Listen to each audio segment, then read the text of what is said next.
ተስፋ ሰጥተዋል። የሃይማኖት መለያየት በሰው ልጆች መካከል መለያየትን እንደማያመጣ፣ አንድነትን እንደማይበታተን፣ ሰላምን እንደማያደፈርስ፣ መለያየት ጸጋን እንደሚያሳጣ፣ ፈሪም እንደሚያደርግ፣ ለሰው ልጆች የተዘጋጀላቸው ክብረት፣ ጤና፣ መልካም ጸጋው ሁሉ በመለያየቱ እንደሚነሳ አጽንኦት ሰጥተው ተናግረዋል። ለአንድነት ብዙ አልቅሰዋል፣ ዱዓ አድርገዋል።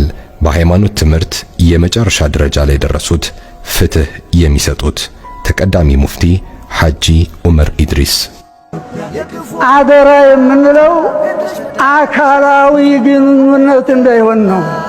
ልባዊ ግንኙነት ይሁን፣ ፍቅራዊ ግንኙነት ይሁን። 75 የረመዳን ወራትን ጾመዋል። ጉምቱ የዒልም ሊቅ 39 ጊዜም ሐጅ አድርገዋል። ከልጅነት እስከ ሙፍቲነት ከእስላማዊ ዕውቀት ባህር እየቀዘፉ ብዙ ሺዎችን እያስተማሩ የሙስሊሙ ቀዳሚ ሊቅ ሆነዋል። አባት ሆነዋል።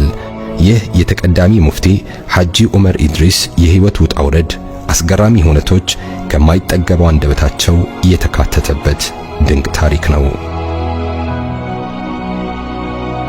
ወሎ የዒልም መስክ ነች። ለብዙ መቶ ዓመታት አንቱ የተባሉ የዒልም ሊቆች መገኛ ሆናለች። የሙፍቲም መገኛ እዚሁ ነው።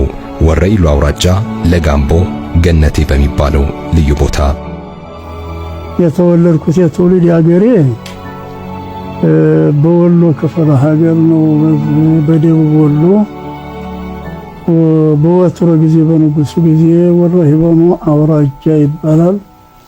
እንደዚሁም ለጋምቦ ወረዳ ይባላል። ገነቴ ትባላለች አካባቢዋ።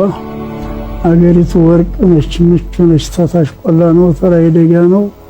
ለጥ ያለች ደስ ያለች ብርድ የሌላት ቅዝቃዜ የሌላት ሙቀት የሌላት። ተዚህ ስንሄድ እናድራለን። የሚያጅብ ነገር እጓሮ እናድራለን። ተቤቱ ቀሽ ይመቃል።